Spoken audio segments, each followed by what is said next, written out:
Okay, yay, yay, yay, yay. Topic of everybody's conversation. Yay. I really like it. I really like him more and more. Nobody walking this earth is perfect, right? We all have said things that may have offended people. We've all done things to offend people. So I find all of this outrage hypocritical because nobody walking the earth is perfect. And people say all kind of things and get away with all kind of things. And I just think it's kind of unfair. I also want to say that DEFCON is a military term, and I could see why the Jewish community would have been a little offended by that. But I don't think realistically anybody thought that Kanye was personally coming to their communities to kill them. I don't think anybody Jewish thought that.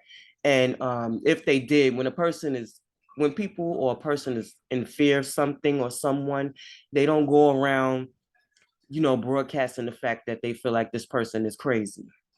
So clearly there isn't a real fear there. But there is a fear that the Negro community will start to have more conversations about some of the treatment they have received from the Jewish community. Now, the Jews are supposed to be our friends, according to them. They were involved in the NAACP. They fought for integration, which I'm going to speak on a little later as I show you the very last image that I want to go over. Um, as to how they benefited towards that. But they were supposed to be our friends, and we shared trauma and this and that and the third. But the treatment that we have gotten, whether it's through contracts in the music industry, housing issues, especially here in New York, are a big, big, huge problem between the Negro community and the Jewish community. There's always lack of repairs. There's always you have to call Monica from WPIX 11, or you have to go to the city and file complaints. You have to constantly make complaints with 311. There's always heating issues, mold issues, rat issues, and things of that nature going on between the Negro community renters and the Jewish community owners. Here in New York, we deal more with the Hasidic Jews. And I think in Hollywood, if I'm not pronouncing this correctly, please forgive me, but the Ashkenazi Jews, I believe, are the ones that are dealing with celebrities and contracts and that nature. And we are both kind of getting the short end of the deal, whether you're in Hollywood or whether you're just, a regular working person just trying to rent a place. So we're both kind of having the short end of the stick, and the Jewish community but doesn't really like to acknowledge it. Even when they are caught, there's never any real recourse or real apologies or anything like that. It's just, on with the next or whatever. So I'm gonna not expose anything because these are articles, but I just want to take this opportunity to springboard off of Ye to address these housing issues in New York. And once again, I'm happy that he said what he said, and I would just say, Ye, be careful, use your words or choose your words a little bit better, when you making your statements. But at the end of the day, I definitely appreciate him.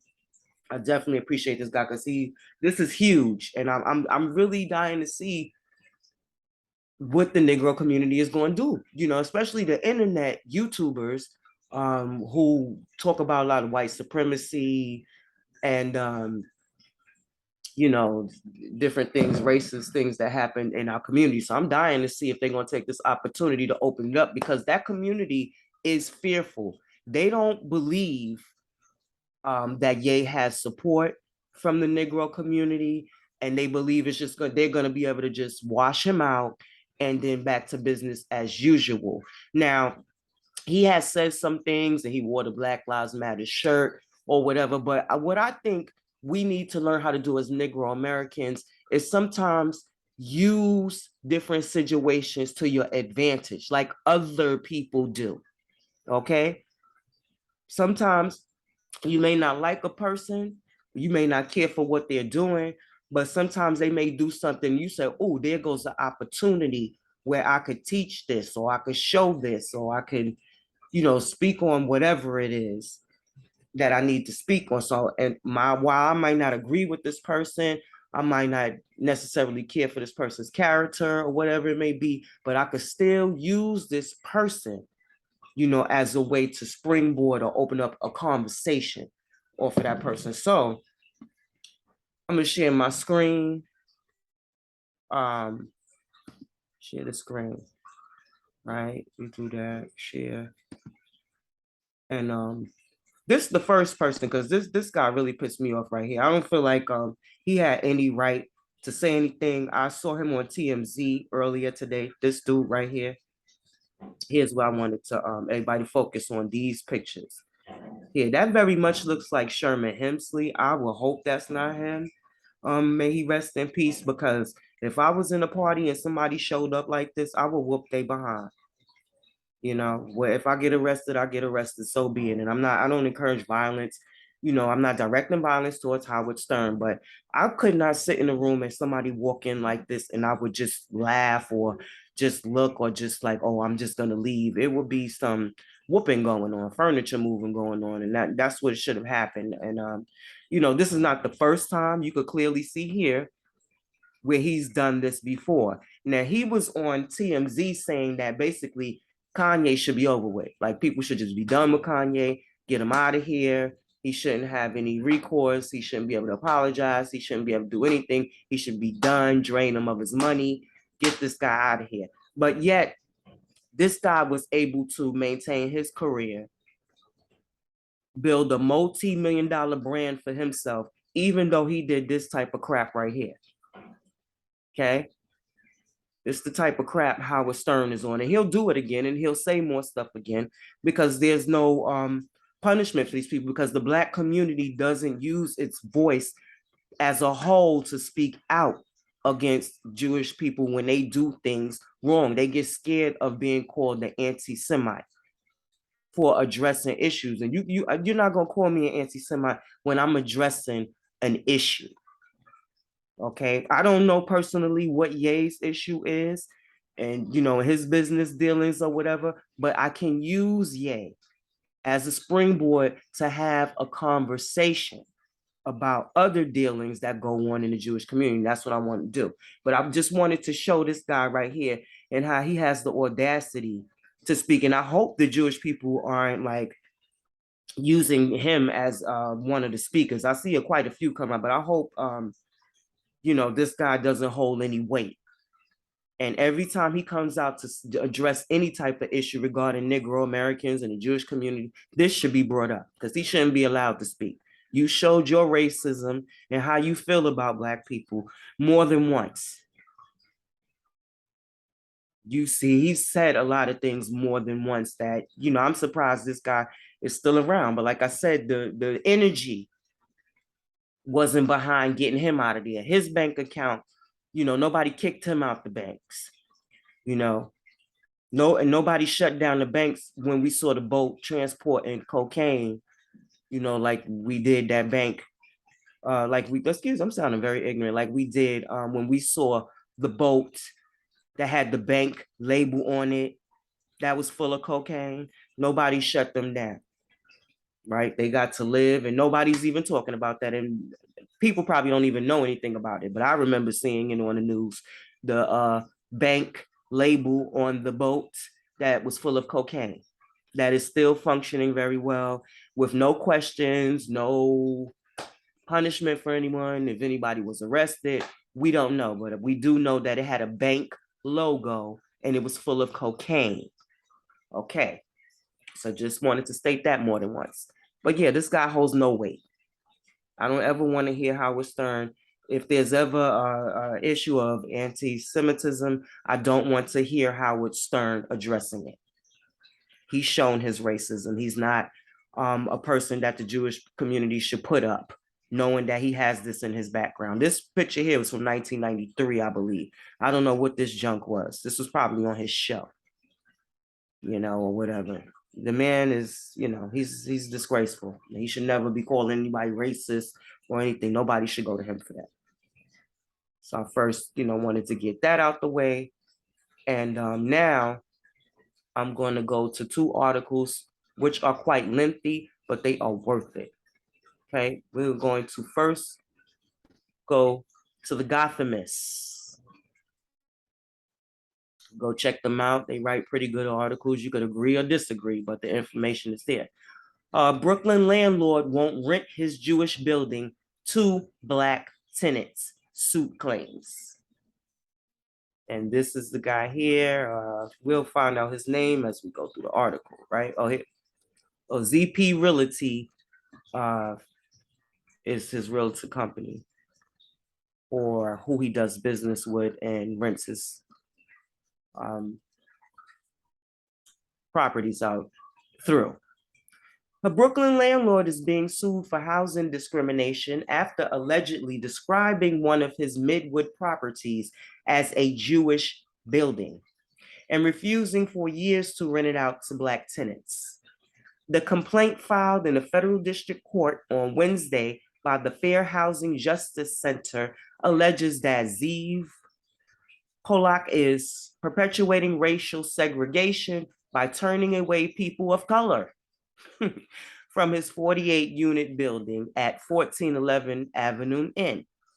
The group says they gathered the evidence of discrimination over 3 years by sending a number of testers, some white, some non-white, to inquire about vacant apartments in the building Earlier this year, Polak showed an apartment to one of the white testers, encouraging him to apply. 2 days later, the group sent a Negro American applicant who was allegedly informed by Superintendent Eldina Bollick that the building was 100% full. 2 days. When a different white tester showed up a day later, Bollick told him there were apartments available. The prospective renter was directed to Polak's office, where the landlord confirmed the apartment was open and encouraged him to apply. Apply! Jewish guy, white person. This is the building. It looks very similar to the building I live in. It's not anything to rant and rave about, But if it's a nice community, if you go and apply and you have, a good credit background and your background check goes through, you should be able to rent. You shouldn't be discriminated against, but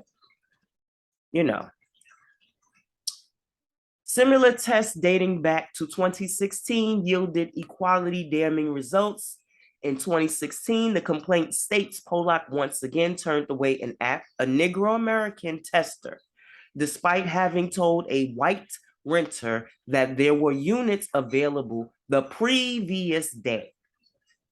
When the group sent a second white tester to see an apartment 2 days later, Polak encouraged him to apply, noting it was a Jewish building in a quiet and safe neighborhood with stable tenants. So in other words, Negro Americans aren't stable tenants. The group notes that the population of Midwood is less than 2% Negro American, alleging that both Polak's comments and actions are reinforcing that segregation. Polak's firm, ZP Realty Capital LLC, was founded in the early 1980s and describes itself as a full-service real estate company specializing in multifamily and commercial investment properties. The business website is no longer online, but an archived version of the site claims that Polak successfully negotiated several $1 billion worth of real estate transactions. A person who answered a listed phone number for the landlord declined to comment on the suit. In a statement, FHJC Executive Director Fred Freeberg noted that while racial discrimination in housing may be less visible than it was 50 years ago, less visible, not non-existent, than it was 50 years ago, it remains quite pervasive and just as heinous and harmful as most overt discrimination. It is beyond vexing that a real estate broker licensed by the state of New York is directly involved in making housing unavailable to people based on race. Please, they've been doing this in New York. Please stop with the shocking stuff.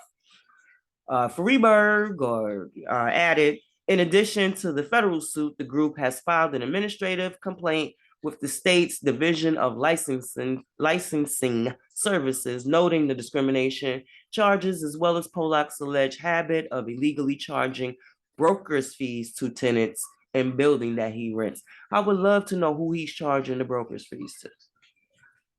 Love to have that information. But that's just one instance of what it's like when you are looking to rent an apartment in New York City and you are a Negro. Often, when you go to a real estate broker, they will send you to the most run down areas in New York City. There are certain areas that they like to send people to when you go to the real estate. And if you're a New Yorker, you know Willis Avenue, um, well, I would just say the Mon Haven section of the Bronx. Um, what's another part of the Bronx that they like to send people to? St. Anne's. Um, just poorer, struggling areas that are owned by a lot of Hasidic Jews, and they will not take you to these apartments here in Brooklyn anyway. They won't take you there. So these must be people just wandering by or maybe doing Google searches or whatever. Because if you went into a broker's office, they're not going to send you here. And as you can see, they were met with instant when they were sending in the black testers. They were instantly told, "Oh no, we don't have nothing. Oh no, no, we don't have anything for you." Instantly. Okay, so apparently, they were walking in and asking. I'm glad that they did that, and I feel like this needs to happen more. This is something that Black people need to be involved in more, arranging this. What we used to do here in New York, because we used to have, Negroes that were, affluent, and they had, money. And so what they would do was get a white person to go in as if they were going to rent or buy, and then they would use that white person to make the transaction, and they would just move in. They would just do it that way. That's how bad it was back then. Now you don't, they just tell no, and they just target specific areas that they're going to send Black people to, and that's that. So either you're going to get the hell out of the city, or you are going to, take what's given. And it's often there's mold, rats, or some type of problem in a lot of these buildings. The building around the corner from me, I heard a lady say that she was having problems with rats, not mice, but rats. And that is a Jewish-owned building or whatever. They've complained about heat and different things, and not saying that I haven't or whatever, but for the most part, I think we get treated a little bit better here by the African than a lot of the other people in the area who have Jewish or Hasidic Jewish people as landlords or whatever. I've witnessed my landlord. I've gotten into things with him or whatever, but I've witnessed him, being fair and giving tenants the opportunity or whatever, and maybe talking to tenants or whatever. And I've witnessed some of these Hasidic Jews in the way they talk to some of their renters, and it's like they'll be outright screaming and yelling, and it's like wow. But this was one very interesting article. This is the guy right here, Mr. Pollock. And I would like to ask the Jewish community, why is that okay? Why is it okay to have a Jewish building when it was you who joined the boys? Because I don't really care for him either, but that's another video. But you joined with the boys in the NAACP to address all of these housing discriminations, Jim Crow. Why is it okay for you to have Jewish buildings and Jewish habitats where you don't let any Negro Americans in if we are in fact your friends like you say we are? Okay. This is another one here. What is this? Okay. Yeah, because they say that they are friends. There's a natural, according to this Ricky Chiappa, Dennis Jr., or Lord knows. What paper is this? This is the Post and Carrier or whatever. And this was his headline. There's a natural alliance, NAACP, to honor Jewish roots at the Charleston banquet. Here, the Jewish people with candles and stuff like that. And I'm not going to get into this article. I just wanted to have that headline up there because, they're supposed to be our friends, right? Work with Dr. King and everything in the 60s and everything so that they could end Jim Crow. But before I get to that, let's go to this next article.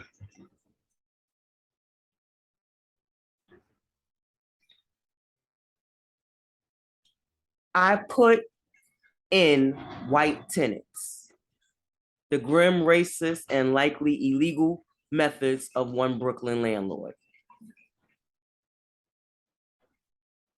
Okay, this is a guy giving a little synopsis about, blah, blah, blah, what he thought, what he thinks, what he's been studying, what he noticed. Okay.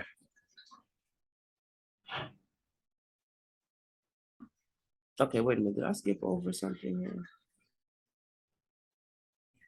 Okay, basically he got an interview with this guy. I think you pronounce it as Ephraim. Okay, real estate agent introduced them.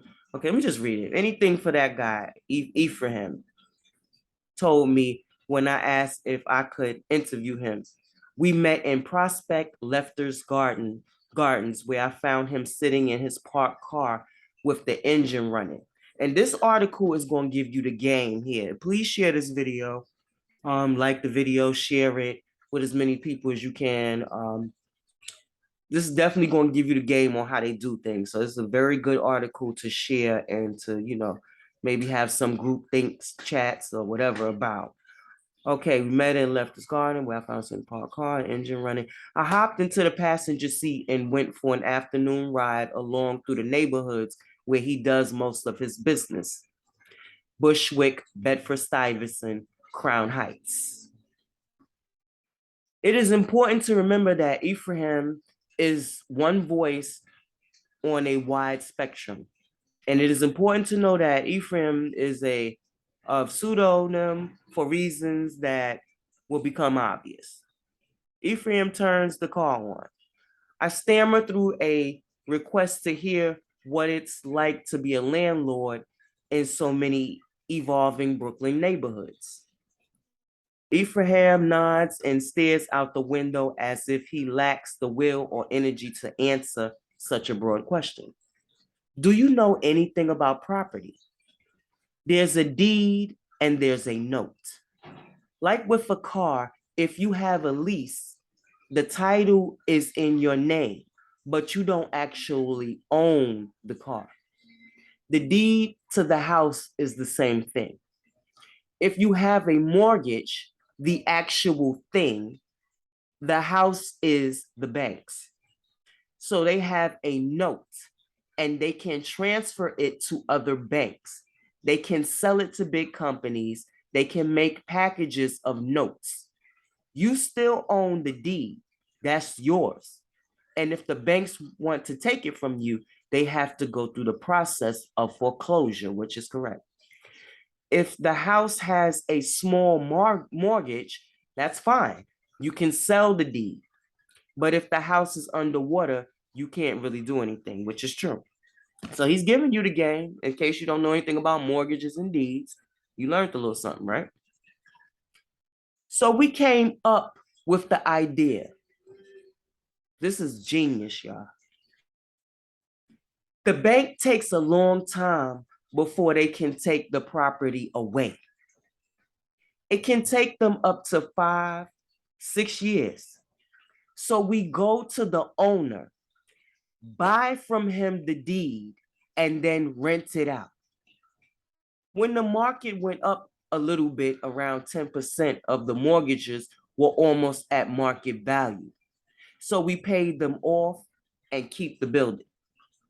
If it's a big mortgage, I don't have any choice. I just sit into the bank, takes it away. I'm just sitting collecting rent, and that's the game. So you buy the building in foreclosure, knowing that the bank is going to take it.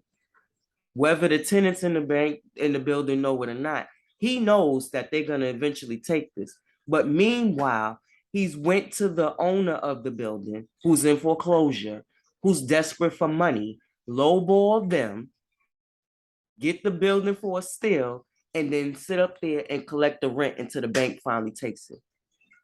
So they're giving you he's giving you the game in this article. It's not 100%, I mean, it's legal, but sometimes in the mortgage, there's a clause that says if you sell the deed, you have to notify the bank. And if you don't notify the bank, can take the property.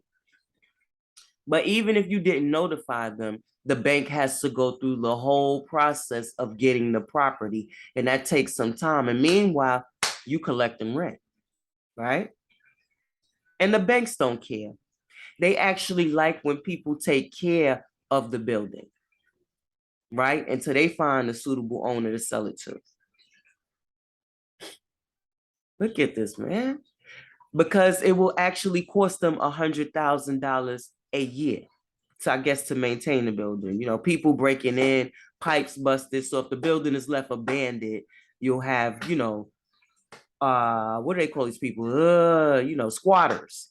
You'll have squatters in the building. Some of those squatters could potentially be drug addicts, so they'll be trying to get the copper out of the building and things like that.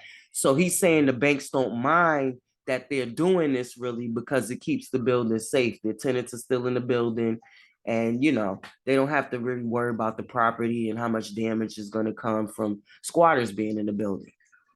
Okay. People that have small mortgages, they're going to want a lot more for their deed to give over ownership. A person that sells a deed with a big mortgage usually wants to get 5,000. He's saying you don't want much because you already got a big mortgage. That's why I said you could go lowball them, give them a small amount. He's saying exactly what I just said, right? You could get them 5,000. They don't care. They didn't pay the mortgage for like 2 years. The property shit. So we give them 5,000, 10,000. They give them the deed. Whew. I learned a lot reading this article. We started out with this buyer over 100 deeds all over the place, and we collect the rent. I used to love it. But the bad part was come Monday, I used to go to the buildings in my car and knock on every single door. This was like 5 years ago, and they didn't give me payment. 1 out of 10, 1 out of 20, maybe. And they were yelling at me, "You fucking Jew, leave me alone." Maybe they knew the building was in foreclosure. Everybody's not dumb and oblivious to this. I got used to it and I understand it. Not all Jewish people are nice people. True. Every tree has a bad apple. Some of them are really nasty and can trick their tenants. But some of the tenants put up such a fight that you have to trick them. I used to do that, but I don't do that anymore, right? I did that once 4 years ago. I told someone, I'm going to give you 20 grand to move. Just move out first, and then I'll give you the money. And then I screwed them. I gave him something, but not the money I told him. Isn't that is so trifling? And he couldn't come back to me because he wasn't even legally supposed to be there. Some Jewish people, they're going to come in and they're going to try to rip off the Black tenants, the Negro tenants. And the tenants know it. There's word of mouth. So it's like, oh, a Jewish guy again. There's a lot of Jewish guys moving around. Like a lot of investors who are either Hasidic Jews or a little bit less, but they're Jewish. They're holding Bed-Stuy like this. He squeezes at the air in front of him, strangling it. So sometimes it's like, hello, this was your neighborhood. What are you doing here? We started in East New York, but we sold everything we had. We didn't want to be there. Most of them are either Section 8, other government programs, and even the person that pays with cash is too much headaches. So you look, your money ain't even good enough. If you don't have Section 8, you don't have a government program, you pay in cash, you want repairs done on your apartment in a timely manner, you want heat, you want hot water, you're too much of a headache. So we sold everything over there and we came out all the way to Park Slope. Then we started backing up slowly all the way to Bushwick. So they showing you how they did this here. This is one of the houses we're finishing now. We pull up in front of a 3-story brick building, having shed the deed, buying business. Ephraim's now involved with acquisitions and development, and he prefers to hold and rent buildings as opposed to renovating and flipping them. Ephraim stops in the car in the middle of a residential block to roll down his window and light a cigarette. The street is lined with brownstones, most of which are in various stages of destruction and recreation. Rented dumpsters stuffed with shards of demolition and pallets of new sheetrock passing by. Smoke shoots out of Ephraim's nostrils. There is a young Hasidic man standing across the street. He and Ephraim make eye contact. Ephraim waves casually, if not reluctantly. The young man comes over to the car, his hand slouched on the window. A long silence follows. Then finally, Ephraim, everything okay? You haven't gotten me anything? Young man, I'm still stretching. It's early. Ephraim, bring me something. You have my number, right? Young man, yeah. You don't have anything for me? Ephraim, no. What do you need? Young man, multi-families. Ephraim, you do multi-families? I thought you were selling multi-families. Young man, no, I'm buying also. Ephraim, no, I don't have anything for now. Young man, you don't have anything, huh? Ephraim, no. More silence while Ephraim makes a point of his disinterest playing with his phone. Then Ephraim, if I have something, I have your number. Young man, okay. Ephraim tosses what's left of his cigarette and moves his hand towards the button to roll up the window. The glass emerges from the door with an electric hum, and the young man takes his hand away. They're like the new kids coming in. He's talking about the younger Jewish generation that's looking to take over, from the older guys now. They're getting their feet wet. He laughs. He breaks for a few more phone calls. Many are carried out in Hebrew, though the profession-specific words seem to be stuck in English. Brownstone, skim coating, Prospect Park. I ask him what the first thing is that he considers when deciding whether or not to buy any given building. We're small, so we look into places that haven't caught on. We just did a place on Nostrand Avenue. People are not even there yet.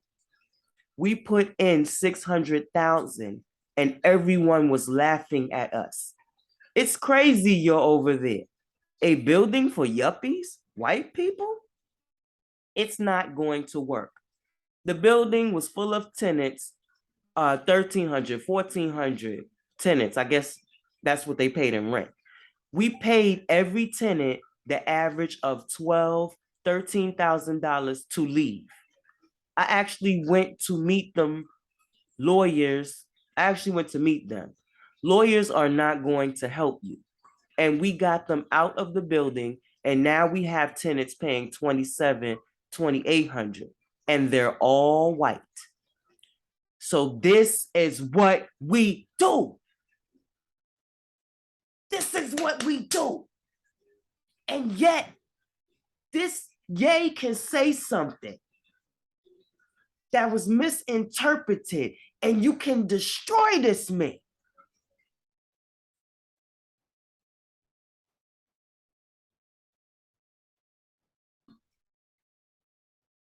My saying is again, I am not racist. Every Black person has a price. Yes, like on the slave market, right? The average price for a Negro person here in Bed-Stuy is $30,000. Up over there in East New York, it's $10,000. Everyone wants them to leave, not because we don't like them. It's just that they are messing up. They bring everything down, not all of them. So it's that passive aggressive racism. Most of them, meaning us, meaning Negroes, don't believe you at first. Oh, you Jewish people, you're a bunch of thieves. You're never going to give me my money. But once you start actually having a base of people who know you, who you actually gave the money, it's better because then they'll go around saying, yo, no, he gonna give you the money. He'll give you the money. He gave me money. Sometimes it's really tricky because you'll have one person willing to leave for 2,000 and another wants 20,000. And the second this guy finds out that guy is getting 20, he says, hell no, I'm not leaving. I want 22. That's right. That's right. Why shouldn't he? They don't know. Here, he lowers his voice that even if they get the money and they left, they could always come back. They don't know that part. And it's so scary sometimes because they could come up in the middle of construction and say, it's my property. I didn't understand what I was signing and I want to come back. Absolutely, you could. Some blacks have an attorney and everything. So I try to make them happy, even if they're going to go for 7,000 or 8,000. I'd rather give them an extra grand so they are happy and they're not going to think about it too much. Again, I don't want to be racist, but when I have a building, I can't even say it because it's not going to sound right. He lowers his voice again. If there's a black tenant in the house in every building we have, I put in white tenants. They want to know if black people are gonna hear that. Now he talking about you euros. Now here come the euros. They want to know if black people are going to be living there. So sometimes we have 10 apartments and everything is white. And then all of a sudden, one tenant comes in with one black roommate and they don't like it. They see black people and get all riled up. They call me. We're not paying that much money to have black people live in the building. If it's white tenants only, it's clean. What the? I know it's a little bit racist, but it's not. Well, which one is it? Is it racist or is it not? Which one it is? If for him, they're the ones that are paying, and I have to give them what they want. No, you have to get more money for the apartments that's worth the rent that the Negro Americans are paying. But because you could get more money by making it white, that's what you're doing. It's not about giving white people what they want. It's about you getting more money in your pocket.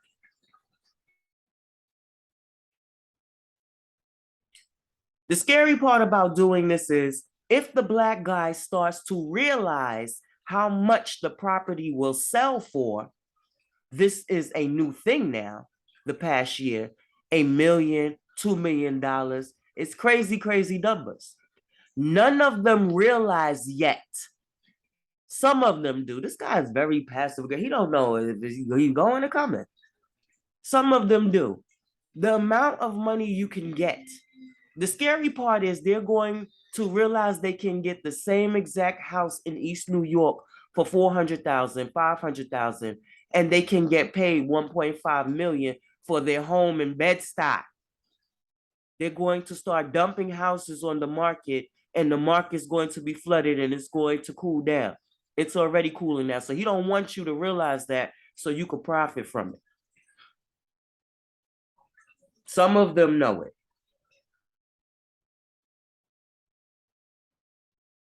It's so hard to get empty buildings. When you have an empty building, it's like gold. So we never flipped buildings. One building we sold because in the Jewish religion, there's a weird thing where you don't cut down a fruit tree. Some people really don't give a shit about fruit trees. But most of the Hasidic Jewish people will not cut down a fruit tree. There's one house in Borough Park where they cut down a fruit tree, and there were 9 fires over there in the last 2 years. Sometimes weird stuff happens. This guy's weird. So we had a building, and the only way it's working for us is if the fruit trees comes down. We spent 50,000 doing the plans and then found out there's a fruit tree. We didn't know about it. So we had to sell the building. It's, it's the only way I'm going to sell a building. A building is not really a selling thing. Take note of that. Buildings are for keeping.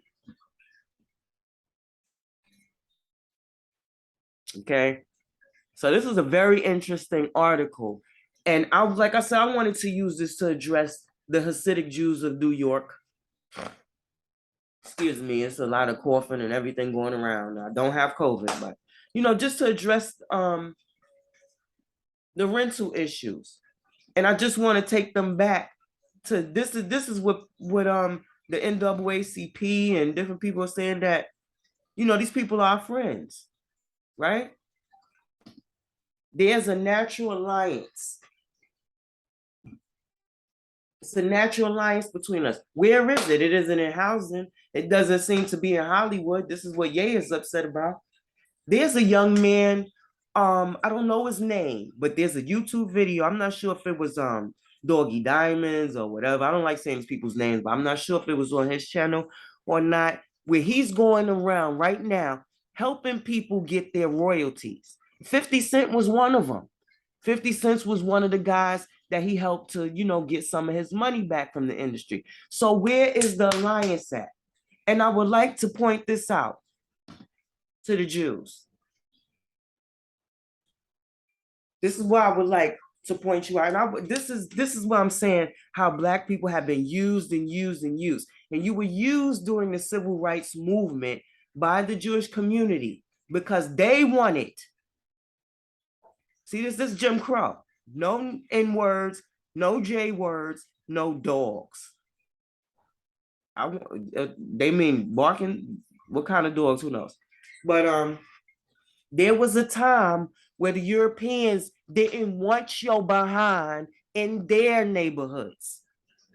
They didn't want you in their businesses. They didn't want you in their restaurants.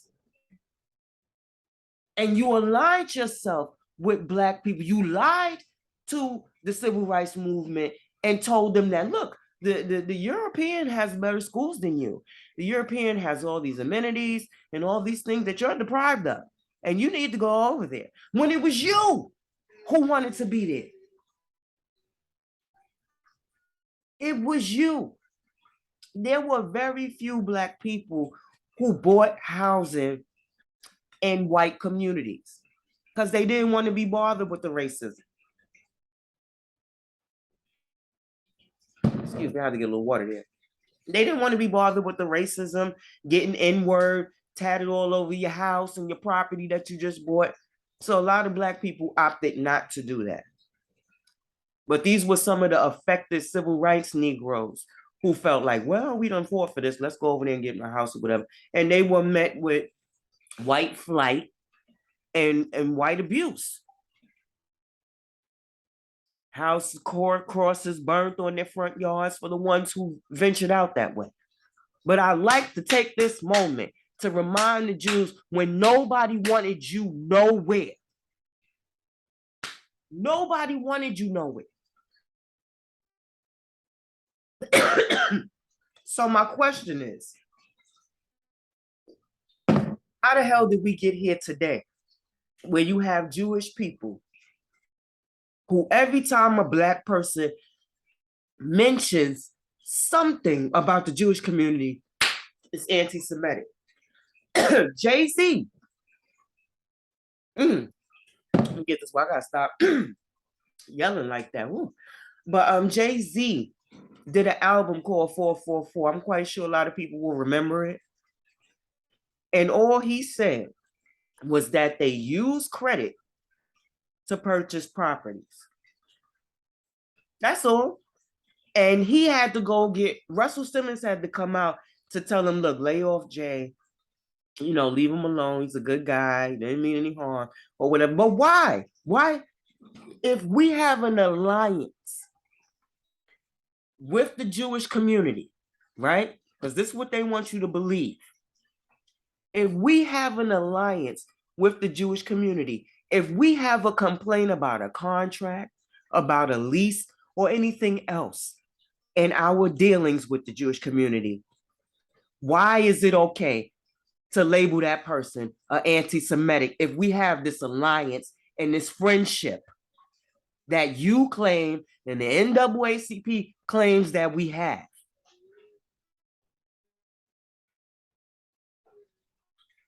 I don't understand it at all. I'm very confused. And the conversation needs to open up in New York City about their housing problems and these discrepancies about these renting to just Jewish people or just white people, taking advantage of Black people, lowballing them. The conversation needs to be held. You can no longer just point at Europeans. Oh, look at the Europeans. Don't stop the instigating of look over there at the Europeans, but don't look at me. Look over there at this one and that one, but don't look at what I'm doing. You have wronged our community. We have a right to address it. I don't agree with making any, like I said, the DEFCON, that's the military. I already went over that. You know, maybe he could have choose better words. But if he's having business problems, he has every right to address it. And to kick him out of a bank, you didn't kick Howard Stern out of a bank when he did this. You didn't know, no banks kicked him out. Howard Stern could even walk through Black communities and nothing would happen to this dude after this. He could be around Black celebrities. Nobody is going to say nothing to him. They're going to be like, hey, Howard, how you doing? Nobody tries to destroy Jewish people when they mess up. And you mess up often. You mess up when it comes to the Negro community often. A community you used to help you get into the communities that you wanted to be in. Because remember, they didn't want you either.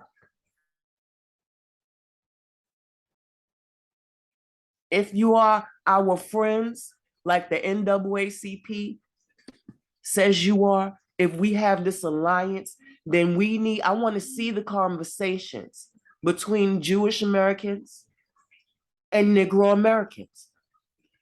And I want us to be able to address this openly so we can stop this anti-Semitic talk every time a Black person says something about Jewish business dealings. Because usually that's when it's around. It's either around housing or it's around some Hollywood contractual issue. So I am not encouraging any type of violence towards the Jewish community. I am not racist against the Jewish community. I am not an anti-Semite, but these things have happened and they need to be addressed. And I'm glad, even if it took Kanye saying something that was offensive, he opened up the door. Now, what are Negroes gonna do now that this door is open? Are you gonna sit back, watch them destroy Ye, get him on about the place, and just go about life as normal? Or are you gonna take this as an opportunity to address these discrepancies between the groups? That's what I want to know. because I'm tired of all of the outrage. Amy Schumer and everybody. Oh my God, I'm tired of it, and I know I'm not the only Negro that's tired of it. They get to just smash us up, put us in anti-Semitic boxes, and lock us up, throw us away, destroy us, let us sink to the bottom of the ocean, and there's no recourse, there's no retribution or anything behind it. I'm tired of it. I'm tired of it. And I have to say, I do not, when I go to rent, I specifically make sure that it isn't a Jewish person because I don't want to go through it. I don't want to go through it. I don't. I don't. Like I said, I've been blessed to have had at least two Negro American and an African, a Ghanaian American, to be able to rent for. I'm fortunate in that manner. And I think my first apartment, no, my second apartment, I believe that was a white owned building. I'm not really sure, but I believe so. But I don't the same way they don't want black Negro Americans in their properties. I don't even want to go to any real estate associated with you because I don't want to be disrespected. I don't want to be scuttled off into a worse neighborhood than what I'm already in. So I don't bother. I did work for a Jewish man one time. He was a very nice man. And he was a Hasidic Jew. That he was a nice man or whatever, and he was an honest man. And a lot of them are not honest. And I'm starting to feel like a lot of them are not our friends either, and that there is no alliance between us if this is what can just happen to someone for saying something, that, maybe they were wrong about, especially if you can do this in your community. And this man is a $1 million brand, and nothing happened to this guy for doing this. This is disgusting. This is terribly disgusting and horribly disturbing. I don't know. It's horrible. But I'm Ray Ray, guys. I like to bring awareness through conversation in hopes that it sparks change. And I really hope that Negroes get off of, you don't like Kanye. Kanye said this and Kanye, and use Kanye. Use this opportunity as a time to have conversations about contractual discrepancies and housing discrepancies between the Jewish and the Negro American community. Do that. And I'm gone.